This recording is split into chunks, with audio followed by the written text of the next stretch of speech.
So Elijah, what I'm going to do now is take a minute here and just introduce the show, and then Okay. I will bring you on, and we can take it from there.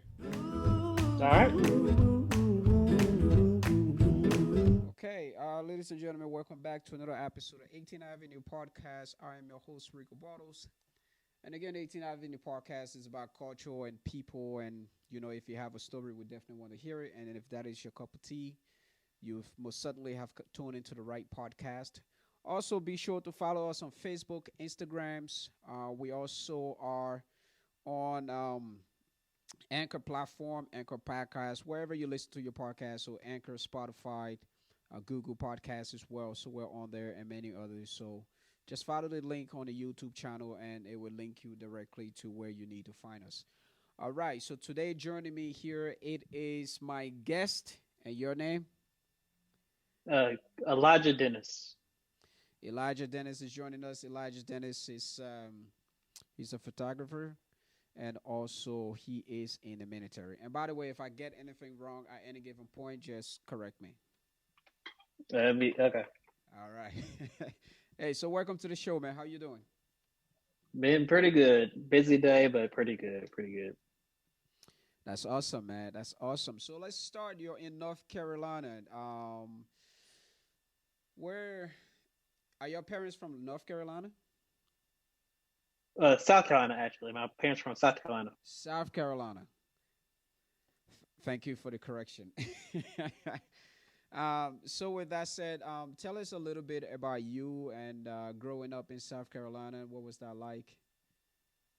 Well, I grew up a little bit of everywhere. My dad was a chief in the Navy, so I was born in a very small town in Texas, and we have lived up and down the West Coast, East Coast, East Right. Coast. Okay. Okay. So what's that like? Growing up in a military family. It have a lot of friends, a lot of states. I guess for me personally, because I'm the oldest of three, so I love to travel. I love to go back home. My siblings love to pick up their lives and drop off wherever they're at, but I love to go adventure and I love to go to different places. I guess a lot of my photography work stems from me wanting just to leave to go somewhere, but I also Right. want to come back home. So you want to explore it and do all of those beautiful things. Where's like the most exciting place you've been? So far, the most exciting place I have been, I would have to say, be Hawaii. Okay. And what was that like? What was that experience? Were you there on military duty, or you were just there on your own occur?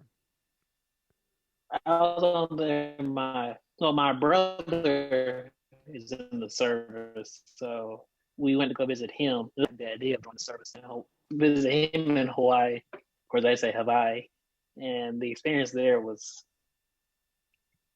extreme. It was very interesting, to say the least. Okay. Okay. That's perfect. Also,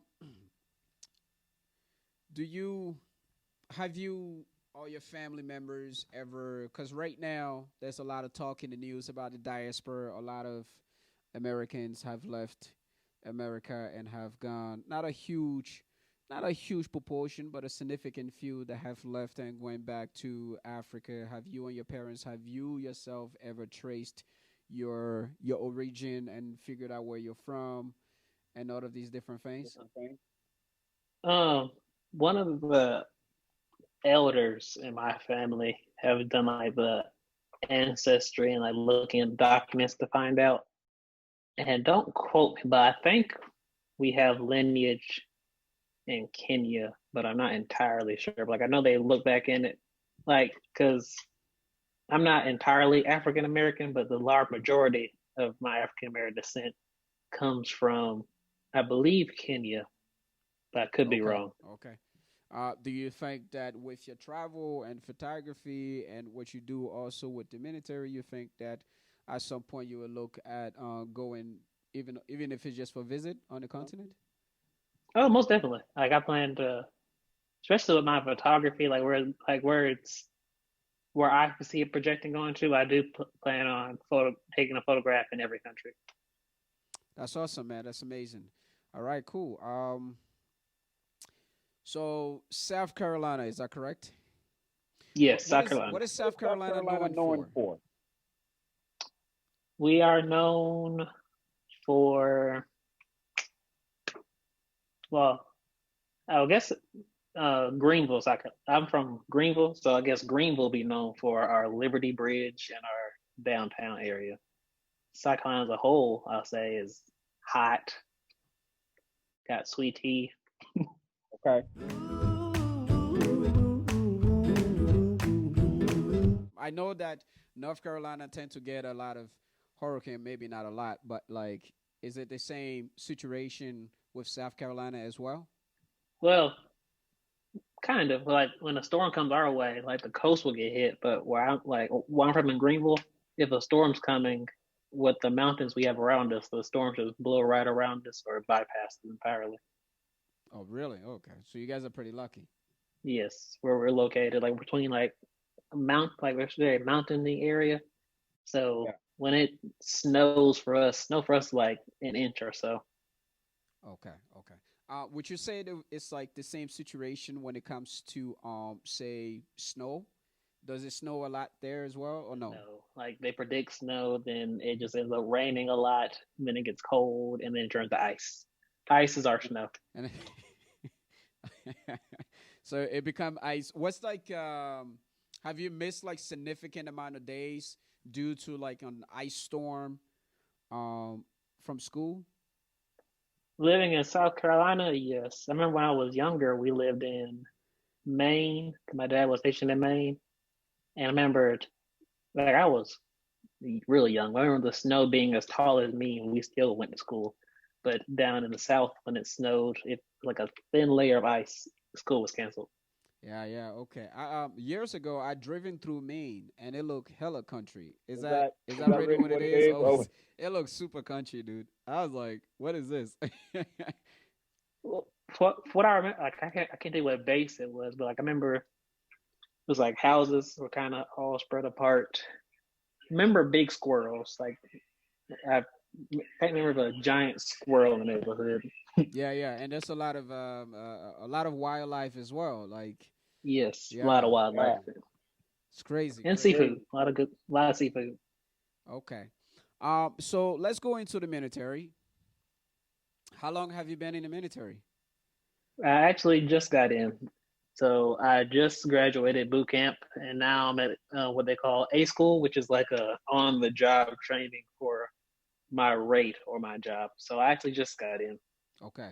So you mentioned that you come from a military family, like your father was military, or is he still an active military member? No, he is retired. He's retired now. Okay. And would that be one of the reasons why you joined as well? Not at all, actually. I actually had no intention of joining the military. Oh. So why did you join? To get my master's paid for. I want a master's, but I don't want to pay for it. So I'm Got using my first degree I got under my father's GI Bill, and I want to get another degree, but I don't want to pay all the money for it. So I said, it. might as well do my Might time. as well just. So is that kind of like a strategy? Do a lot of people join the military for that exact reason? Yes, some people like some of my friends are here for that reason. Some people I met in boot camp were here for that reason, but they didn't make it through the process. So as long as you, what I have noticed, as long as you keep your mind set on your personal Hmm. goals, this is a cakewalk. It's not that hard. It's not that hard. All right, man. I like that. I like that. Well, you just started. What was your first day of boot camp like? Like, what does that situation entail? Like, Yeah, like It's called the night of arrival. a night of arrival. Yes, it's called the night of arrival. It's very intense in your face because of COVID. My night of arrival was not as intense as those before me, but it was still intense in a way. Like they had to check, like they have to obey the 6 feet of social distancing, the masks, but they still It's still regular boot camp. Okay, so you, thanks to COVID, you sort of got a break there, so you didn't have to like. What kind of is there like a lot of workout involved, like a lot of physical lifting and running and climbing and jumping involved? So you get to Yes, play in the yes. mud. With the Navy, there's a lot of running. Well, no mud, but it was a lot of running, push-ups, curl-ups, a lot of working out, indoors and outdoors, a lot of A lot of cleaning. cleaning. uh,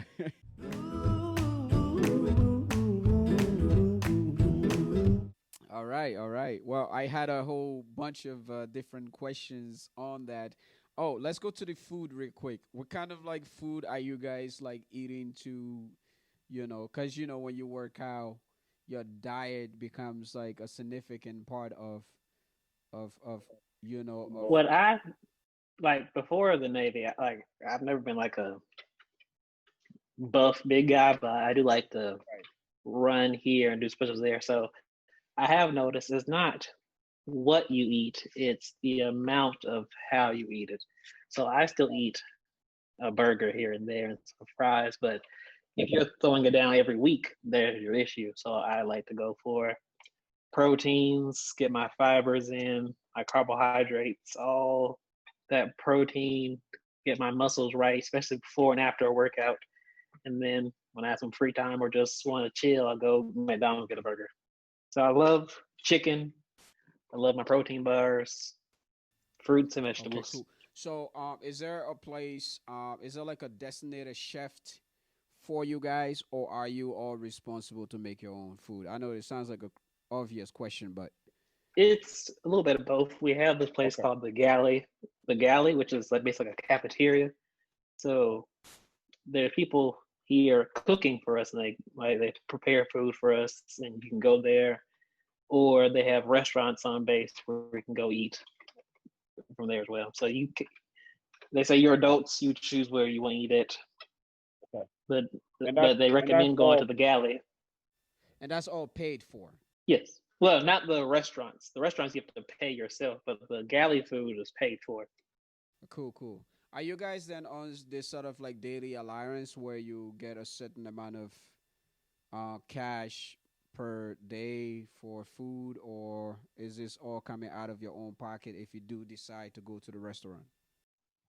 Well, I'm getting paid while I'm here. So your rate is what like your rate again is your job. So I'm a E3, which is boot camp. Well, in A school, I'm like the highest you can be here. So depending on what rate you are, depends how much you get paid. So I get paid the most at most people here. So you can use your money wisely. So like we go through briefs or what they call classes for how to manage your money and how to be a successful sailor. Cool, cool, cool. Is there, you just mentioned something about money, and that's like that seems to be something that the entire population or world sort of struggle with being able to manage money. Are there classes that they sort of put in place to teach you guys money management and different things like that? Just things that you normally won't get in normal school. Yes, because some people who are coming here are fresh out of high school, 18, 19-year-olds who are getting this influx of money who don't know what to do with all of it. So they go through these classes of when you should and shouldn't buy a car, when you should and shouldn't put down for a house. Do you really need that new cell phone that just came out, or is your phone still good? Like they like go over all these important stuff of how you can manage your money and how to be responsible. So when you so when you leave here, you don't go crazy and just buy all this stuff and then end up in all this debt and can't get out of. So besides the financial aspects, and also of course you have the physical training, the doctrine. What other discipline do you are you expected to gain from the military while in the military? Because I'm sure your father have your father kind of given you heads up as to what to expect, throughout the years. I mean, yeah, so like my rate in the military is an engineman. So basically, I'm like a engineer in the Navy. So I'm gonna be going through all these engineering classes. When I get out into the fleet, I'll be doing engineering stuff. So I came here. My goal was to get my master's in art history, master's of photography. But now it makes more sense for me to get my degree in engineering since the work I've been doing is with engineering. So with that, I'll be doing a lot of engineering and hands-on stuff. That's awesome. I'm actually very happy to hear that. Well, with that said, um, I have one more question before I can move on to photography, and that will be the final segment of this uh, short interview. Now, I must ask you though, are you at liberty to answer questions based on Black Lives Matters movement, or is that something that you can't really talk about?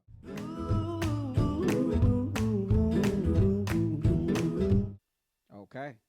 Well, let me just throw it out there, and if you can, that's great. If you can, I would just omit that question in edit. Okay. What are your thoughts on black? I only really have one questions for that particular. What are your thoughts on the Black Lives Matters movement? My thoughts as an individual is um, it is very important. Growing up in the South, me personally, I have never experienced racism directed towards me, but I have heard of instances of racism. So with the events, because while in boot camp, there was I forget the guy's name, but there was a shooting, because I'm in Chicago, so there was a shooting of the young, not shooting, was he shot or something happened out here with a young guy with the police, I think, suffocation of him. So I heard about that while here with camp. So there is most definitely an issue, and there must be something done about the situation. Okay, okay. And is it something like, do your family kind of talk about the whole um do your Do your family family ever ever really really sat around sat and kind of around and talk kind of about talk race about race issues issues and and Oh yeah, most definitely. I tell you remember. how to move? Go ahead. Oh yeah, most definitely. Like I remember when I was younger, like not younger, like teenage wise. My mother would sit me and my brother down, and we would talk about, even though we didn't fully understand when we were younger, but like, as we got older, we understand now. But like she was like, I talked to us like, as a young black male, there's certain things you can and can't do, and can and can't say. Yes, it's unfair, but this is the world we live in. okay. Do you want to share at least one of those advice that she may have given you when you were a child? Like, what are some of the what's an example of something that you cannot say or cannot do as a black male? I mean, I guess the biggest thing my mother always taught me is just to be respectful. So like that's one thing. Like in the military, they hammer that, and people say it all day long. But like growing up, I was always taught to be respectful, and to respect to me goes a long way because I've had bosses, friends, people in my life who came and gone who I show the utmost respect to them at any given time, and they may throw it off or come at me sideways. But even when someone comes at you negatively or indirectly that is offensive, you still have to compose yourself and be respectful in all times. Because that's the biggest thing like my mother always hammered us is always be respectful. That's That's great, great, man. man. I'm I'm very very happy happy to to hear hear that. that. All All right, right, let's let's move move on on to to photography, photography, and and that that is is why why we're we're here. here. Now, Now, let's let's start off start with off with first and first and foremost, foremost, describe. describe. By By the the way, way, I I love love your your photos, photos, and I and I looked looked at Thank at it you, it thank all the you. all the time. I time. I said to said to myself, myself, well, well, how do how do you you like? Where do like? you Where do even you start off? start off? And I And I couldn't couldn't really. really. How would you How describe would the you style describe of the style of photography? photography? Ever changing. That's the Ever best way. Ever changing. That's the best way I Yeah. can put it. You would take images of like hands, and it looks so like you can feel that emotion, you can feel that story when I go through your feed, and that blows my mind. So ever changing is your style of photography. Yes. Because I guess the background how I got into photography was in high school, freshman year.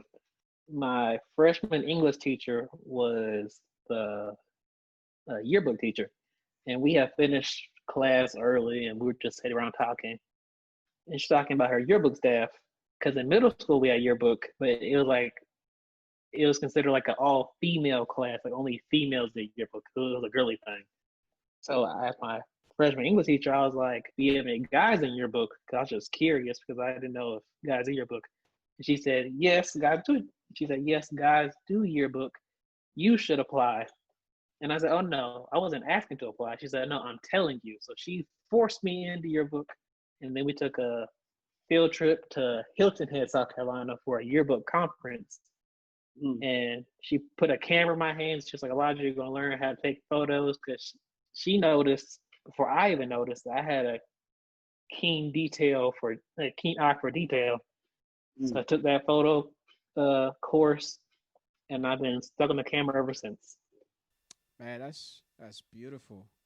That's beautiful. Do you remember the first image you ever took, and how did you feel about it?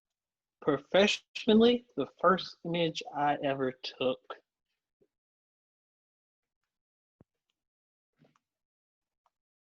I guess I have several images go through my mind. I guess it would be back in high school. We had a photo club, and our project was to do spell your name with objects. So Mm-hmm. like with bricks, if you line the bricks up right, you can make an I or an H. So I Oh, guess got it. my Got it. I see first what one, you're saying. Yeah. yes. So I guess my first one would be I made a E, and I took like I threw some like pencils and pens on the ground, and I made like an E out of that. And Right. so, so I guess like that be my first professional. Because after that, I started taking photography more seriously, and then people started asking me for like how much would I charge for doing photo shoots and all sort of stuff. So then yeah, that is what also snowballed, and then me leading to my degree in photography. That's pretty amazing. I like that story actually. That's nice because too often when we talk photography, it's not just like a one-dimensional thing. We all have our unique way to express our artistic side, if we may say.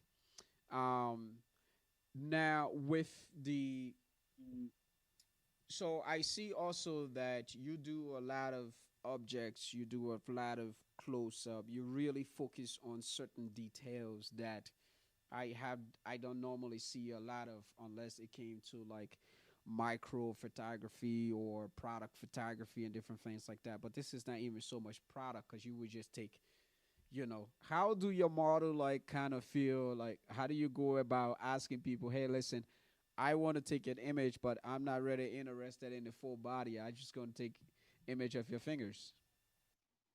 Um, one of my I have like three or four favorite quotes about photography. One of my favorite quotes about photography that I live by when I go shoot is that photography is not what I see, but it's what I can make you see. So I can look at something and be like, ooh, the details in that are amazing, which everybody else walk past like, oh, all I see is a chair. I look at that chair and I just see art. So it's the way you can line it up what makes it good. I did one series called Strangers in Passing, which I took my camera, hopped in my car, drove around, found a stranger on the street, stopped my car, and I had to word it properly so I could get them to say yes. Because 9 out of 10 they said no. But if you word it the correct way, and you make them laugh, you're basically in there. So it's my approach is how I get a lot of my models to say yes to my photos. Okay, and what exactly did you do with that scenario where you're in a car, you see a stranger, you pulled over, and you go over to them? Like, what would be an example of something you say to them to make them laugh, or to get them to agree to the image? And what exactly did you take of them? So like if I see someone walking down the street and I'm doing that project, I wouldn't like cut them off with my car, but I'll go farther down and park my car. And Right. then I meet them like, hey, I'm doing this project called Strangers in Passing. You don't know me, I don't know you. So we're both strangers. Would you mind modeling for my project? And then it's either a no or they say why. And that's when I pull out my phone and show them other photos that I had done of models. Copy. And then once they see more photos, like, okay, he's not some weird guy trying to take pictures of me to hang up in Right. his room and do weird things with. Like, he's actually Right. using it for something. That's cool. I like that. Reminds me of a project that I did, was doing last year. Then COVID came, then I just kind of abandoned, which was like Hmm. Total Strangers. Very similar approach. Streets, Yes. hey, hi, this is me, blah blah blah, all that stuff. Okay, that's pretty incredible. Um,